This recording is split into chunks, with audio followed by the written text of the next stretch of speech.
BJP Lok Sabha चुनाव की तैयारियों में पूरी तरह से जुट चुकी है। पार्टी कार्यकर्ता और नेता लगातार जनता के बीच पहुंचकर वोट मांग रहे हैं। इस बीच यमुनानगर के दशहरा ग्राउंड में बीजेपी की तरफ से चुनावी रैली का आयोजन किया गया। इस रैली में शामिल होने के लिए खुद हरियाणा के सीएम नायब सिंह सैनी भी पहुंचे थे। अंबाला प्रत्याशी के समर्थन में हो रही इस रैली में सीएम नायब सैनी के अलावा कृषि मंत्री कंवरपाल गुर्जर, राज्यसभा सांसद कृष्ण पवार समेत कई बड़े नेता मौजूद रहे। इस दौरान सीएम ने जनता से बीजेपी प्रत्याशी को जिताने की अपील की।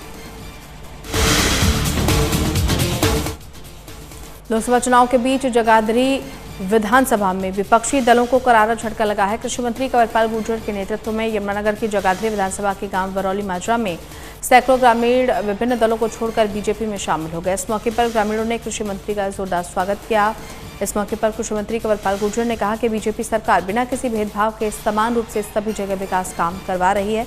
सबका साथ सबका विकास के नारे पर बीजेपी आई थी और इसी नारे के साथ धरातल पर काम भी कर रही है।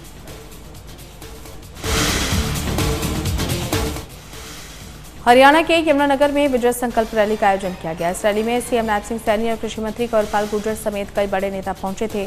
इस दौरान रैली को संबोधित करते हुए कंवरपाल गुर्जर ने कहा कि 2014 से पहले हर बात के पीछे पाकिस्तान का हाथ कहा जाता था, लेकिन जब से मोदी की सरकार बनी है तब से पाकिस्तान का हाथ तोड़ दिया गया है। देश को ऐसा नेता चाहिए जो हर तरह का निर्णय ले सके। ऐसा निर्णय सिर्फ प्रधानमंत्री नरेंद्र मोदी ही ले सकते हैं। इसके साथ ही उन्होंने कहा कि आज देश को विकास की तरफ ले जाने वाले नरेंद्र मोदी को हमें तीसरी बार प्रधानमंत्री बनाना है।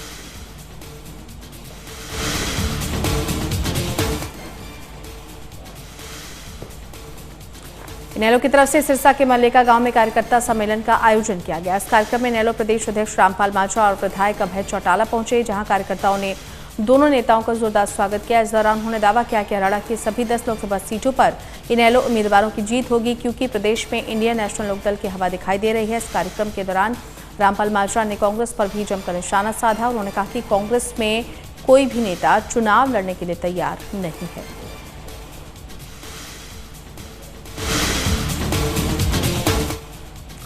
विधायक चिरंजीव राव ने खराब फसलों के लिए मुआवजा मिलने की मांग की है। रेवाड़ी से विधायक चिरंजीव राव दरअसल ओलावृष्टि से खराब हुई फसलों का मुआयना करने रेवाड़ी जिले के कई गांवों में पहुंचे थे, जहां उन्होंने कहा कि ओलावृष्टि से किसानों की फसल को काफी नुकसान पहुंचा है।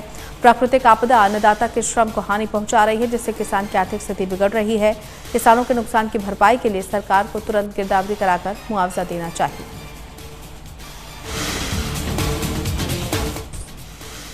नूंह पुलिस को साइबर ठगों पर शिकंजा कसने में बड़ी सफलता हाथ लगी है। बीते साल लॉन्च हुई प्रतिबिंब ऐप साइबर ठगों को दबोचने में कारगर साबित हुई है। डीजीपी और नूंह पुलिस अधीक्षक के दिशा निर्देश पर नूंह में साइबर ठगों पर शिकंजा कसने के लिए विशेष अभियान चलाया जा रहा है, जिसके तहत अलग अलग ठिकानों पर दबिश देकर 30 साइबर ठगों को अब तक गिरफ्तार किया जा चुका है।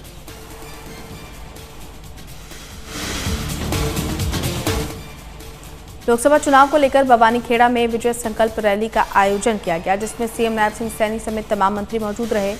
रैली को संबोधित करते हुए सीएम नायब सैनी ने लोगों को केंद्र सरकार की योजनाओं के बारे में बताया और साथ ही कहा कि 2024 में कांग्रेस को हार का डर सता रहा है, जिसके चलते कई सीटों पर अभी तक कांग्रेस ने अपने प्रत्याशी मैदान में नहीं उतारे हैं। नायब सैनी ने कहा कि पीएम मोदी देश में एक बार फिर सरकार बनाने जा रहे हैं। हरियाणा के पूर्व सीएम मनोहर लाल ने दिल्ली के रामलीला मैदान में हुई विपक्षी गठबंधन की रैली को लेकर अपनी प्रतिक्रिया दी है। उन्होंने कहा कि उनको आपस में लगता है कि एक दूसरे को सहानुभूति देकर कुछ कर लेंगे, पर जनता सब समझ गई है। जो व्यक्ति भ्रष्टाचार में पूरी तरह से लिप्त हैं, ईडी ने जिसके खिलाफ सबूत दे दिए हैं, अगर लोग ऐसे व्यक्ति के लिए जाएंगे तो उनका जो बचा हुआ सम्मान है वो भी खत्म हो जाएगा। इसके साथ ही मनोहर लाल ने कहा कि बीजेपी प्रदेश की सभी 10 की 10 लोकसभा सीटें जीतेगी।